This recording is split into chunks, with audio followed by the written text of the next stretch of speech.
Former President Trump opts out of the GOP debate and sits down with Tucker Carlson instead. Hear what topics were discussed in the video already viewed over 140 million times. Former Trump lawyer Rudy Giuliani is among the latest co-defendants to surrender in Georgia. What Giuliani has to say and updates from the Fulton County Jail.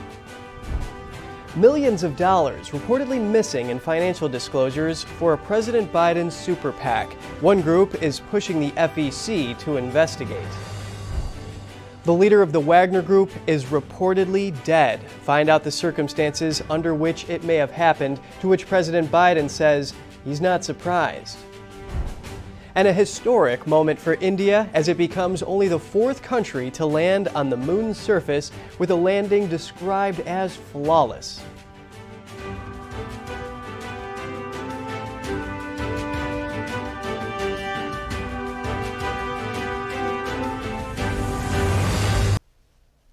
Data on how many people watch the debate on Fox is expected out today. Meanwhile, former President Trump's interview with Tucker Carlson has racked up over 140 million views online. Trump opted out of participating in the RNC event hosted by Fox. Trump told Carlson it's because the network hasn't been particularly friendly to him and because of his wide lead in the polls. The GOP frontrunner spoke of the challenges he faced as president and now as a candidate, as well as what his priorities would be if elected again. Some topics discussed include Jeffrey Epstein, the multiple indictments against Trump, and Biden and his policies, including the push for green energy. Watch. Their policies are so bad that if they didn't cheat, they couldn't get elected. Who wants open borders? Who wants high taxes? Who wants high interest rates? Who wants to not be able to use a gas stove? I think the people of our country don't get enough credit for how smart they are. And I'm not sure I would have said this 10 years ago, but they get it, you know? They really get it. When somebody gets indicted, your poll numbers go down. When somebody gets indicted, you announce, ladies and gentlemen, I'll be leaving to spend time with my family and to fight for the rest of my life on this stuff. But you're out of politics. I got indicted 4 times.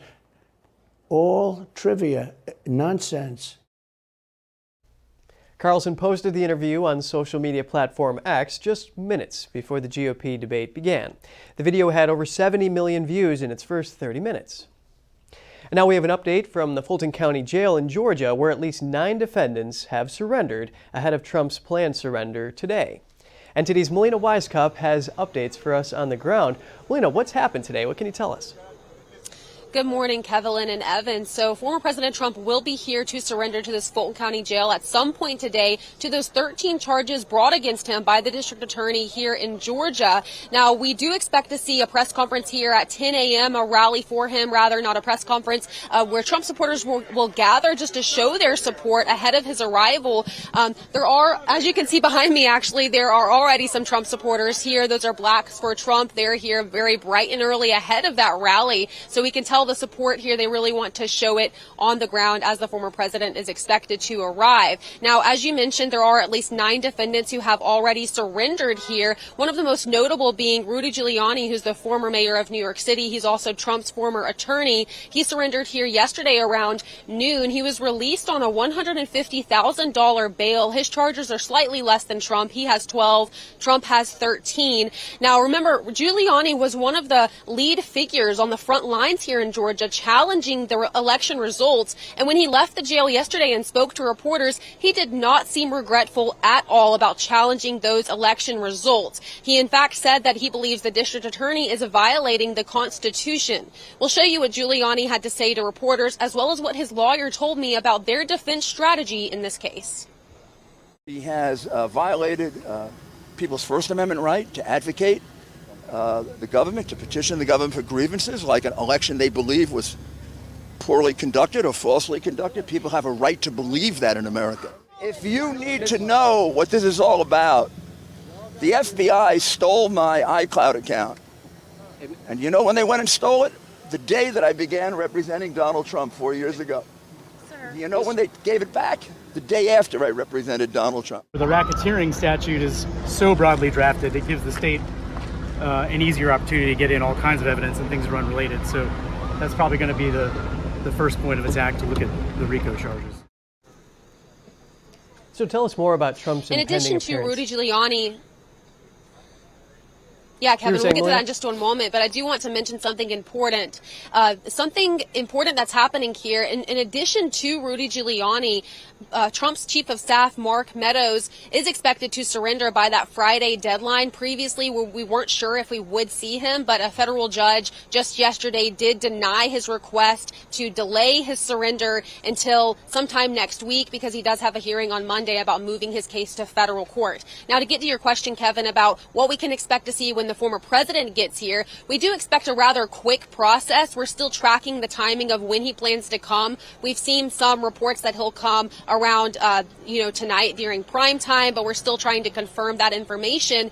As far as what's going to happen inside the jail, we expect it to be very quick in and out, just like it was for all the past defendants. He does already have a $200,000 bond in place, which will make it quicker as far as paperwork goes. Now, as for a mugshot and fingerprints, the sheriff says that he will be treated just like anybody else. However, Trump is different because he does have Secret Service protection. So these are the things we will be watching as the former president is expected to make his arrival here at some point today. Kevin? Yes, a lot going on in Georgia, and thank you for that update, Melina. We'll certainly be checking in with you very soon. And millions of dollars reportedly missing in financial disclosures for a super PAC for President Biden. It's prompting calls for an investigation. And zooming in on campaign finances ahead of the 2024 presidential election, former President Trump has raised over $53 million since the start of 2023. We talked to one of Trump's former top economic advisors about the key factors needed to secure the White House when we come back.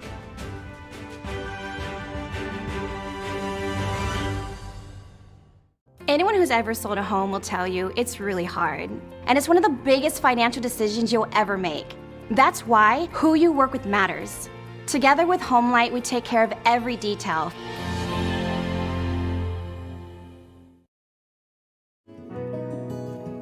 Looking for a healthy and smooth-tasting brew? Drop by Days Coffee Roasters today and explore our wide selection of specialty-grade, small-batch roasted coffee.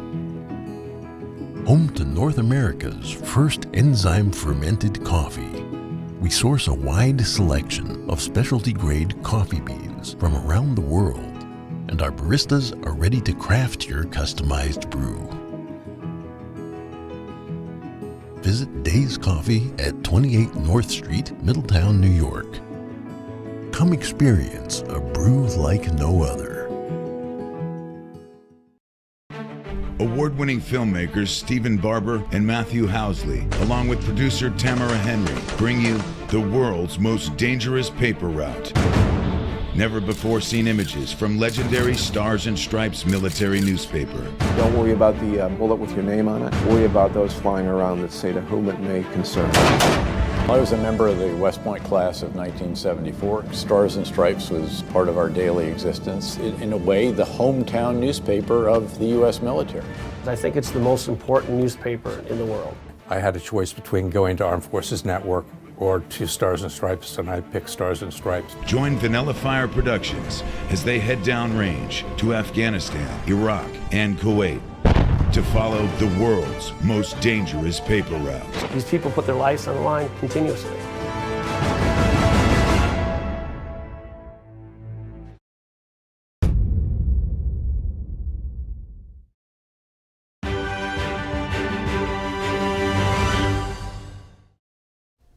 Welcome back. Millions of dollars are reportedly missing in financial disclosures for a super PAC for President Biden, and it's prompting calls for an investigation. Here's the story. The Washington Free Beacon first reported on a discrepancy in financial disclosures for Future Forward, a super PAC for President Biden. Future Forward said it received $3.4 million from its associated nonprofit, Future Forward USA Action. But Future Forward USA Action said in tax documents that it passed $15.3 million to Future Forward. That leaves $11.9 million missing. Chauncey McLean, who worked on former President Obama's presidential campaigns, leads both Future Forward and its nonprofit. The National Legal and Policy Center, or NLPC, filed a complaint with the Federal Election Commission. It's requesting an investigation into the discrepancy because it appears to violate federal law. NLPC counsel Paul Kamenar told the Epoch Times, Future Forward has some explaining to do with respect to the non-disclosure. Top Biden administration officials have praised Future Forward. Jennifer O'Malley Dillon is a White House official who served as the president's 2020 campaign manager. She said the super PAC was critical in helping Biden then and would again play a key role in 2024. Future Forward did not respond to requests for comment. On the topic of campaign finances, former President Trump has raised over $53 million since the start of 2023. But there are concerns about a lack of support from mega donors. We hear from an economist who used to work on Trump's campaign to learn more about this and which factor is going to be key for the nominee to secure the White House. Joining me now is Steve Moore, the co-founder of the Committee to Unleash Prosperity. Steve, thank you so much for your time today. Why do you suspect mega donors who gave to Trump's campaign in 2020 have yet to donate to the super PACs that support Trump and his GOP rivals? Well, look, I think Trump will have plenty of money as he vies for the presidency in 2024. He is going to be, I think, well-funded. I think, by the way, there's no race where money is less important than the presidential race because Donald Trump is on TV every minute of every day. And so I don't think money is going to be a real factor in this race. And Steve, why is it that money is less important in a presidential race, as you were saying? Because if you're somebody like Donald Trump or Joe Biden, you're on TV every day, you can get your message out, whereas if you're running for a congressional race, people don't even know who you are. I mean, I worked on the 2016 campaign for Trump, and I got to tell you, Trump didn't spend very much money at all. And I used to ask him about that. He said, well, why do I need to spend money on TV commercials? Turn on the TV. And I turn on the TV, and who do you see? Donald Trump. You know, he dominated the media. He's an incredible marketer. And people know who he is. They know what he stands for. And so he doesn't have to spend a lot of money telling people that. Where does Trump's financial support for his campaign come from primarily? Well, that's the thing that's sort of interesting about Trump is that he has more small donors, millions of small donors, more so than any other candidate in the field of the Republican field or even Joe Biden. You know, Biden is the one who's the candidate of the very wealthy donors, and Trump is the candidate who's the candidate of the little man. Wealthy donors who supported Trump at one time have yet to back him this time around. Do you suspect that's due to as many indictments or an uncertain GOP primary or some other reason? Well, I think that there are a lot of Republican donors who have worries that Trump is not the best candidate to go against the Democrats. That's very similar, by the way, to what happened in 2016.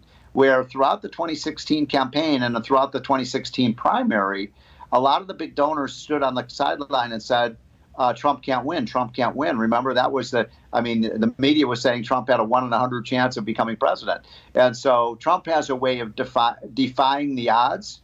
And I think the bottom line is he'll have as much money as he needs. Joe Biden will have as much money as he needs. This race is not going to be decided based on who has more money. And in light of this, as of July, Biden had already raised $72 million in funding, which was more than Trump at the time, but it was less than Trump had raised about that time in the 2020 election cycle. And Steve, what do you think is the most critical thing that Americans need to be looking at in this election right now? Oh, I don't think there's any question that it's going to be about which presidential candidate can rebuild the American economy. Look, we have had high inflation. We've got an out-of-control border. We've got a record high national debt. And 75% of Americans think the economy is headed in the wrong direction. So I think it will be the economy, stupid, this time around. And of course, we saw Trump's Tax Cuts and Jobs Act, and as well as Biden's infrastructure passage. So there's going to be a lot to look at there. Steve Moore, co-founder of the Committee to Unleash Prosperity, thank you for your time. Thank you. We have more analysis and highlights from the debate last night in the second half, so please stay tuned for that. And coming up, the U.S. pushes back on China's re-education program for Tibetan students that has seen 1 million children torn from their families. And the leader of the Wagner group is reportedly dead.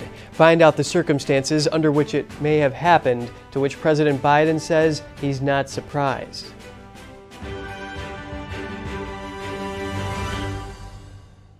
Hey Bobo, do trees tell each other stories? I'm sorry, I'm afraid I don't know that. Hey, why don't we go find out? Listen. Can birds draw pictures? I don't have an answer for that. Dad, do stars visit their friends? Look!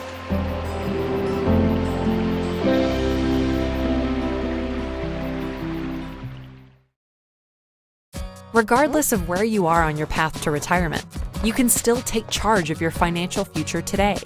Visit aceyourretirement.org and answer a few questions from Avo, your friendly digital retirement coach, for free tips, resources, and advice customized for your situation to help you feel confident and prepared for retirement. Retirement looks different for everyone. Make sure you're prepared for your financial future at aceyourretirement.org.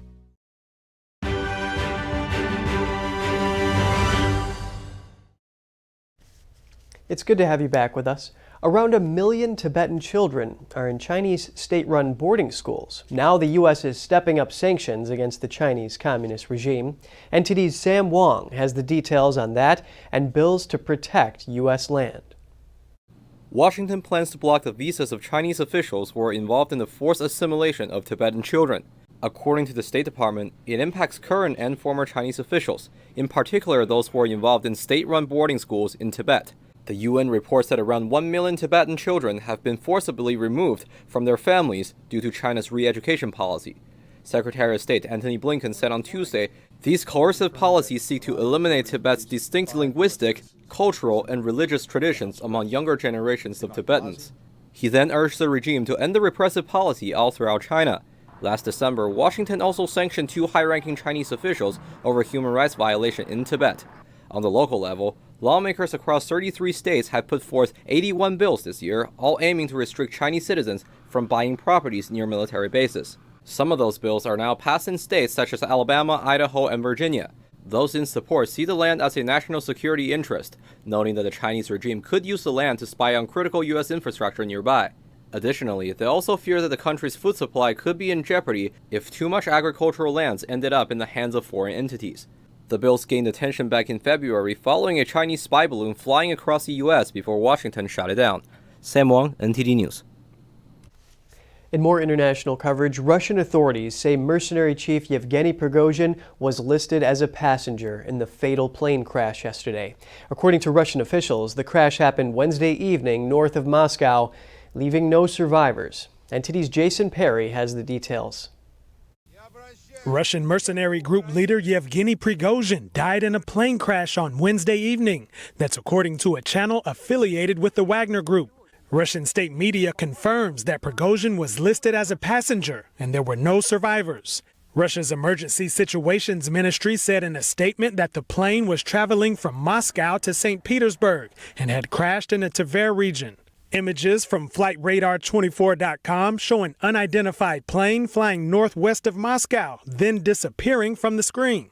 President Biden was asked to share his thoughts on the tragic incident. I recall when I was asked about this by you, I said I'd be careful what I turn to what I wrote in. I don't know for a fact what happened, but I'm not surprised. Prigozhin was known for calling out the Russian military, saying the Wagner group was not getting enough support. He also said the Ukraine war was based on lies and that the narrative Russia used to justify the war was not true. In late June, Prigozhin led a mutiny in Russia against Russia's top military commanders.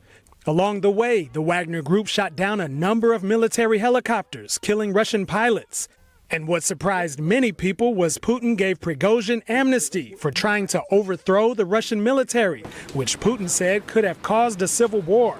Prigozhin later said the Wagner group would no longer fight in Ukraine and would fight in Africa to make Russia great. And just this past Monday, Prigozhin posted a video online, which may have very well been his last. We are working. The temperature is 122 degrees, everything as we like. Wagner PMC conducts reconnaissance and search actions, makes Russia even greater on all continents, and Africa more free. Meanwhile, the war continues on, and Russia's capital continues to be attacked with drones. Russian authorities said on Wednesday 3 people were killed on the border of Ukraine in one of the latest drone strikes. Jason Perry, NTD News. Russia's aviation agency published the names of all 10 people on board the downed plane. The list includes Prigozhin and that of Dmitry Yutkin, his right-hand man who helped found the Wagner mercenary group. Russian investigators say they've opened a criminal investigation into the crash. Some unnamed sources told Russian media they believe the plane was shot down by one or more surface-to-air missiles. NTD could not confirm that. Critics of President Putin have suggested without evidence that Putin is behind the crash. And now some headlines from around the world. A Moscow court today extended the pretrial detention of journalist Evan Gershkovich by 3 months.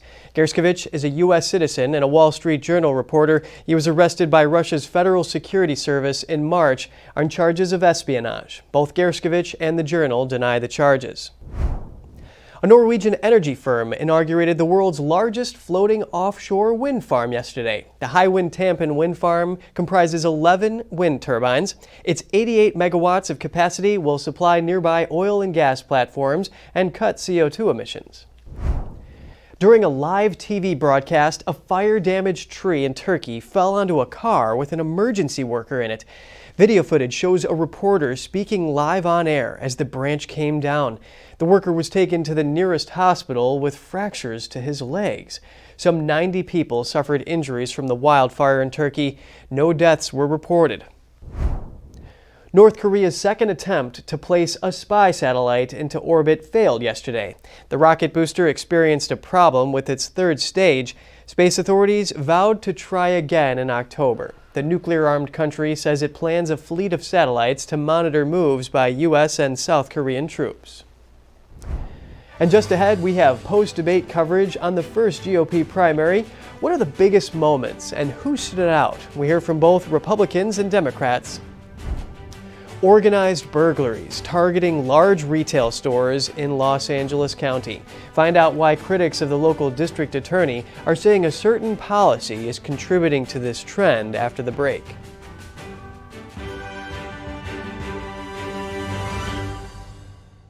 Shen Yun Creations, the streaming platform from Shen Yun, featuring world-class dance, past programs, and all original music.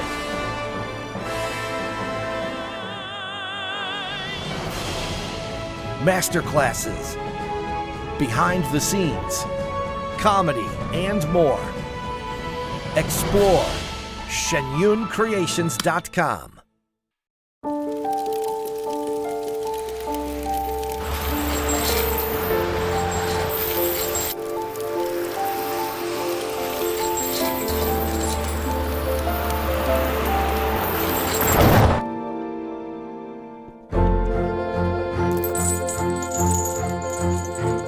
Did you know dragging chains can spark a wildfire? Only you can prevent wildfires.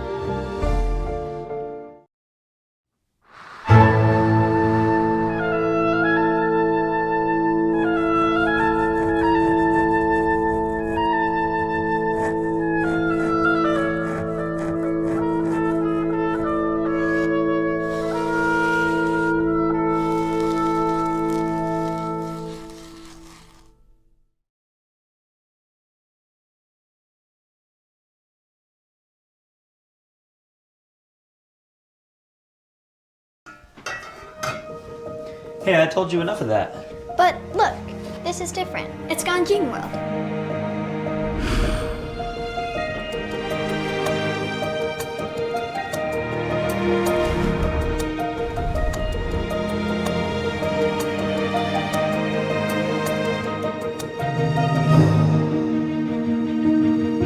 Ganjing World. Family-friendly entertainment.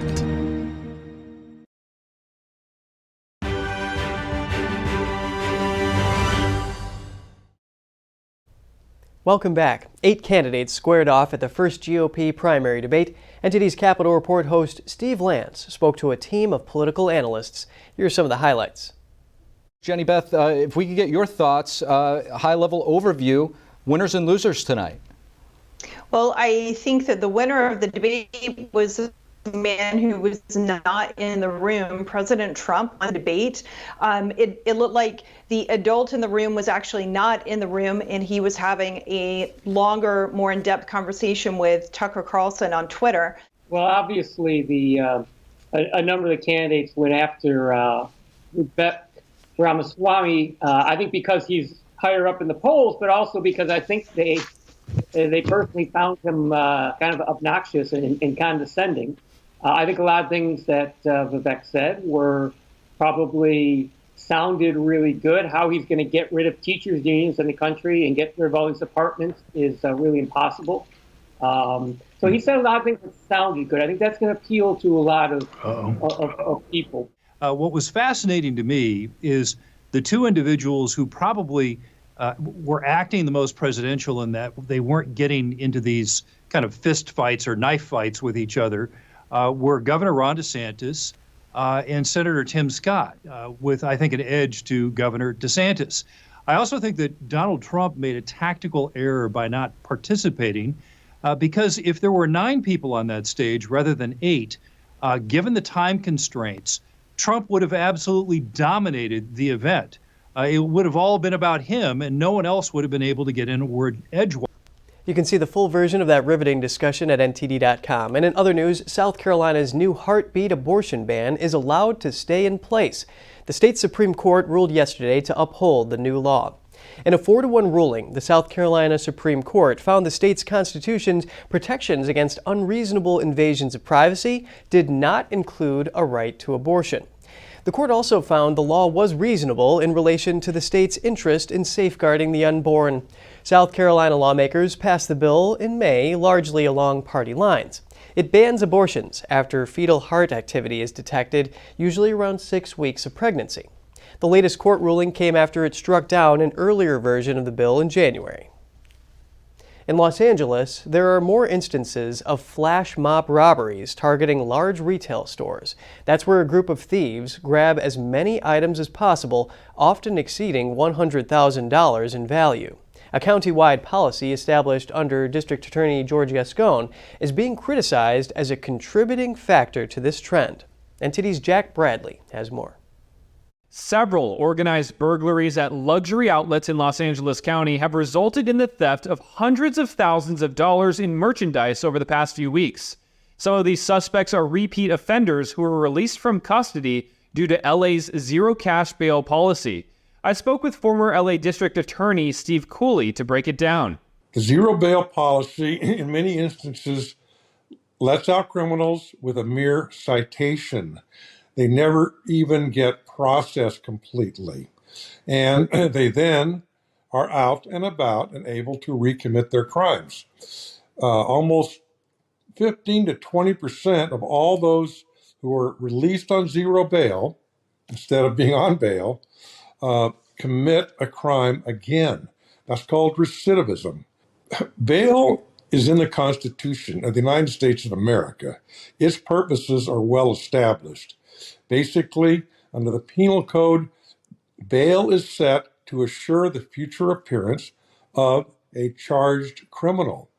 If you don't have bail, many criminals will either recidivate, commit a new crime, or they just won't appear in the future because they have no incentive. Do you think the criminals know about these policies? Oh, yes. These criminals, they have a network. They're smart people. They talk back and forth even when they're incarcerated. One of them, as you probably recall, was videotaped giving a toast to George Gascon because he thought his sentence was going to be greatly reduced. Others talk about it, how Gascon's policies are going to help them. They talk about it on the jail phones that are recorded. One individual said he was going to tattoo Gascon's name on his forehead because of the benefits Gascon is giving him as a criminal. 97% of his own prosecutors voted to support his recall. And I also spoke with Tim Lineberger, the spokesman for the campaign to recall District Attorney George Gascon, which is suing the county registrar to certify the recall petition, saying that many of the rejected signatures were valid. He says it's policies like zero bail that led to the recall attempt. What they'll tell you is you shouldn't criminalize poverty. And I think everybody agrees with that general point. But the bigger point is you need to have a threat assessment of the individual. So cash bail, no cash bail, like all of George Gascon's policies, it's a one-size-fits-all policy. It doesn't take into account the danger of the individual. It doesn't take account their likelihood to reoffend, like the individuals that you covered in your news story recently that were released the day after they committed a smash and grab robbery on the same day that a smash and grab robbery task force was announced, right? So no cash bail, again, it's just another little piece of the system that tells people, hey, if I do it, I'm just out immediately. And it doesn't take into account the individual cases and potential threat assessments that apply in those circumstances. There is reason for hope. If you saw what happened in San Francisco, those policies were rejected by some of the most liberal and progressive voters in America. I truly believe that crime and public safety are nonpartisan issues. In Los Angeles, we had over half of our signers on the petition to recall George Gascon were Democrats. Over half of our donors and the donations that came in were from Democrats as well. In a very polarized political society that we live in right now, possibly the one issue that is uniting people is crime and their desire to be safe in their community. So hopefully that will continue to reverberate and you'll see change as more elections play out. NTD reached out to the LA County District Attorney's Office for a response to allegations that no cash bail contributes to a rise in crime. We also reached out to the County Registrar's Office regarding allegations of improperly rejected recall votes. We have not heard back yet. And up next, chipmaker Nvidia doubling its revenue on the back of the AI boom. We have the latest from NTD Business host Don Ma. And Hollywood writers say the studios are trying to make them turn on each other. Find out why they've rejected the latest deal when we come back.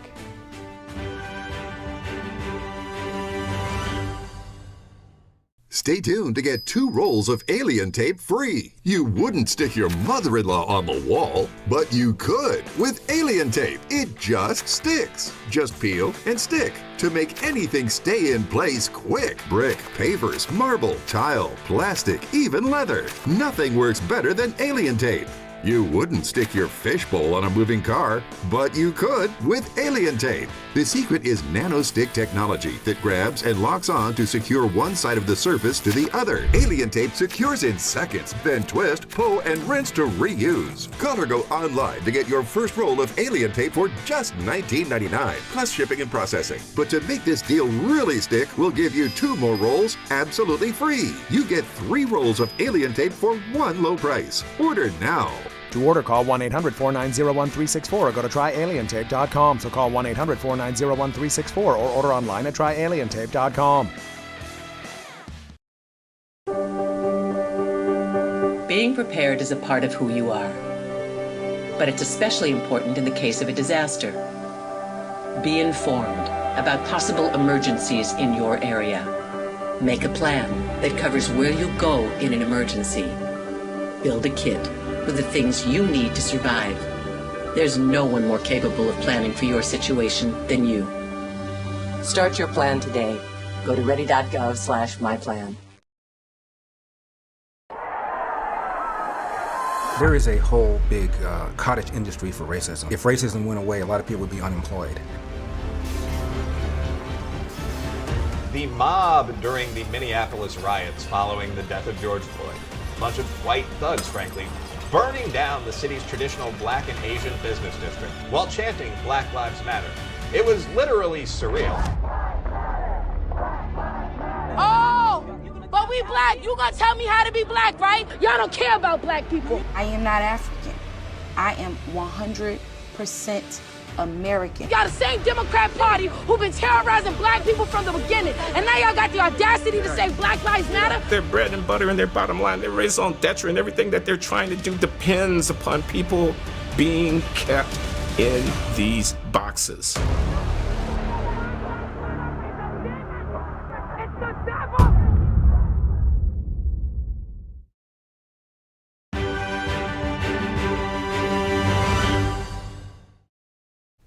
Welcome back. The boom in generative AI technologies is in no way slowing down.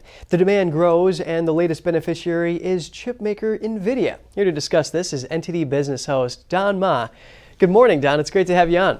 Good morning, Kevin. Pleasure to be here. Chipmaker company Nvidia just reported earnings, and all eyes are on the company amid the AI boom we're seeing. So Don, how did Nvidia perform last quarter? Well, let me just say, it looks like the artificial intelligence boom continues to fuel a blockbuster year for Nvidia. So in the earnings report, it said it had year-over-year sales growth of 101%. It literally doubled. Its growth doubled on the back of the AI boom. So this is a new company record for Nvidia. Its stock jumped as much as 9% in after-hours trading yesterday. It's amazing. That is incredible. It seems like the interest in AI is alive and well. Does Nvidia expect the AI hype to continue to last into next year?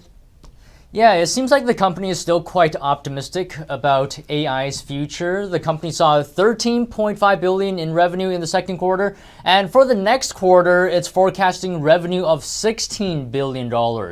So, it's optimistic. Its chief financial officer says demand for their AI-related services is tremendous across industries and customers. The CEO says that companies worldwide are transitioning to advanced computing and generative AI, and the race is on, so everything looks good on the AI front. Based on what he's saying, and I think the AI hype is not going to go bust anytime soon. Some interesting ideas in terms of investing in stocks. So anything else for us, Don?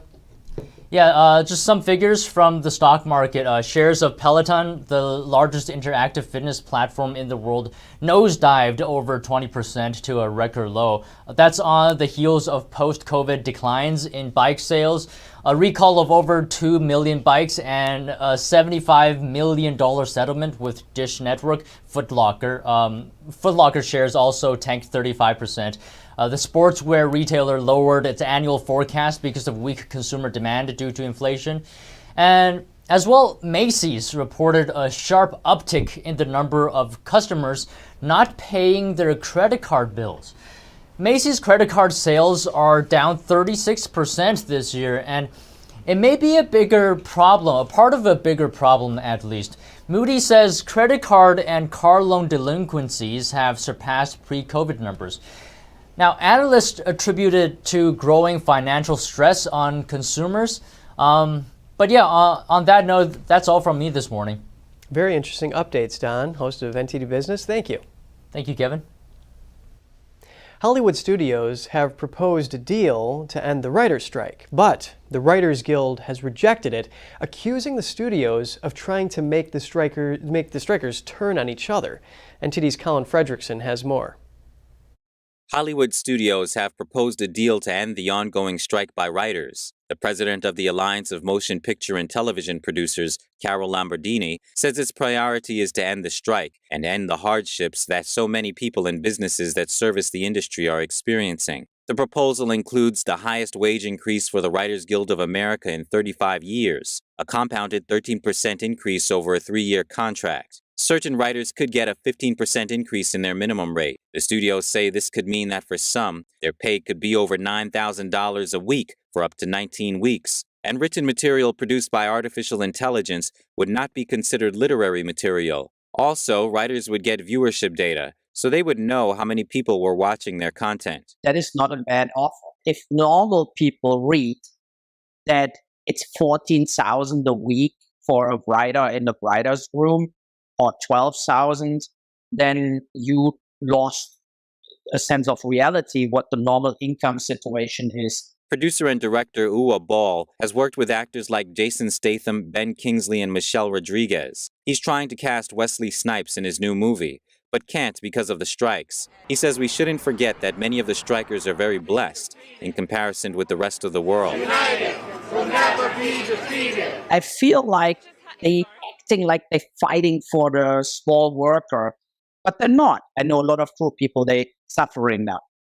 Gaffers, electricians, drivers, catering companies in LA, restaurants have massive problems now. Stuff like this. The Writers Guild has rejected the offer. It says the proposal contains limitations, loopholes, and omissions which fail to protect writers. The Guild accused the studios of being disingenuous and trying to get them to cave. You're dragging this out Why, I don't know, because this means nobody's working. Actress Laura Orrico is striking with the Screen Actors Guild. She says she wants the writers and actors to hold out until they get a fair deal. She herself has been affected by the strikes. There have been a few gigs I've been able to do. There's some commercial projects. I'm a hand model in a voiceover thing I was able to do. I do audiobooks too. So there's a few things, but it's not much. It's not how we make our living. On the side, Orrico also runs a PR agency called Laura Orrico Public Relations. And aside from actors and writers, film critics are also hurt. It's pretty bad. Obviously, with the actors and writers on strike, the press junket and interview opportunities are becoming much more slim. Film critic Sean Bowman believes the offer was a step in the right direction. He says the longer the strike goes, the more everyone is hurt, including him. It's especially the case with it heading into award season and festival season, because there are a lot of film festivals where they tend to be cash cows for film critics like myself, and they're not going to be as profitable this year. The Writers Guild of America says it will soon release a detailed description of the negotiations. Colin Fredrickson, NTD News. Just ahead, India makes history by becoming the 4th country to successfully land on the moon, and on only its 2nd attempt. That and more right after the break.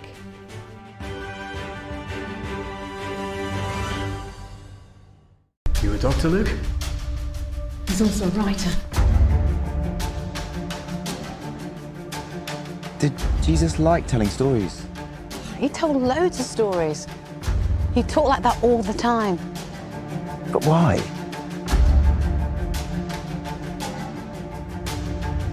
There was once a sower.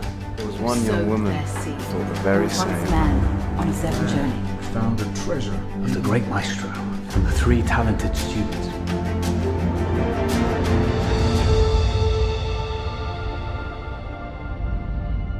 We need to keep the city safe. James is getting worried. Understandably. Luke, come on! We waited for you for 4 days and you never came.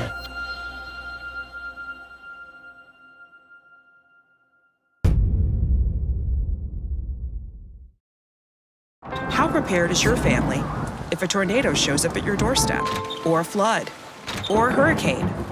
You can't just turn away a natural disaster. That's why it's important to go to ready.gov/plan now. It has the tools and tips you need to make an emergency plan with your family. So if disaster comes knocking, let's go. You'll be ready to help keep your family safe. It's just a pizza. Yes. Make a plan today.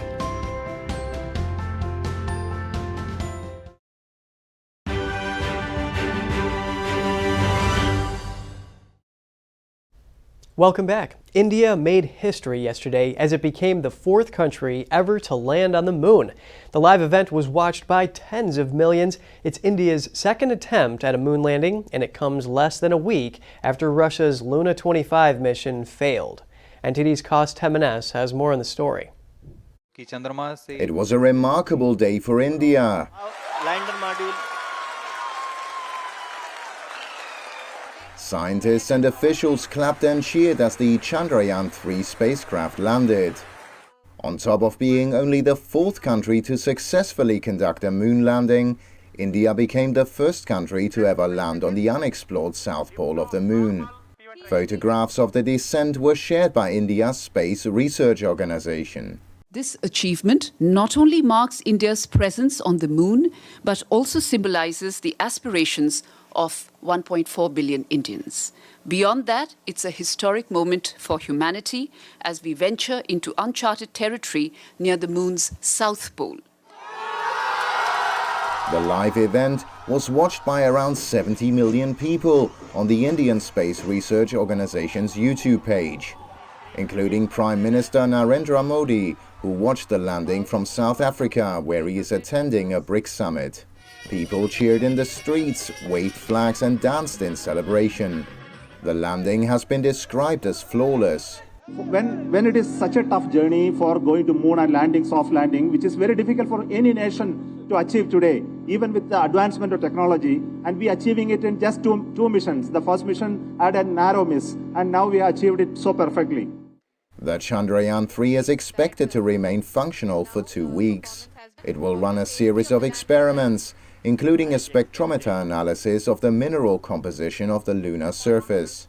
The landing has boosted India's confidence for future voyages, and to extend its reach even beyond the boundaries of the Moon, to Mars and possibly Venus. Costemenes, NTD News. And to end the show, we want to show you the only one of its kind. That's what zoo officials are saying about a giraffe living in a Tennessee zoo. Bright Zoo in Tennessee is home to the world's only reticulated giraffe without spots. The female giraffe was born there last month. According to local media, the last known recorded spotless giraffe was born at a Japanese zoo in 1972. The zoo was asking the public via social media to vote on the giraffe's name. Results will be published after the Labor Day voting deadline. And that's all for today's program. We'd love to hear from you at goodmorning@ntd.com, so shoot us an email if you'd like. Thanks for watching. I'm Kevin Hogan.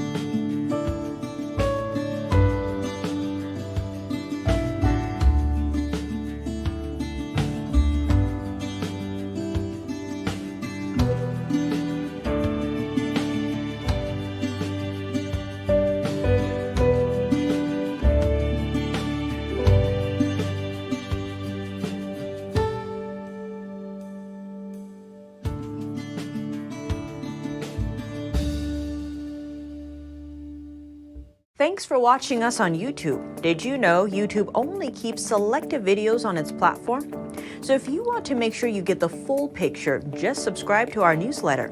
Go to newsletter.ntd.com and sign up. It's free.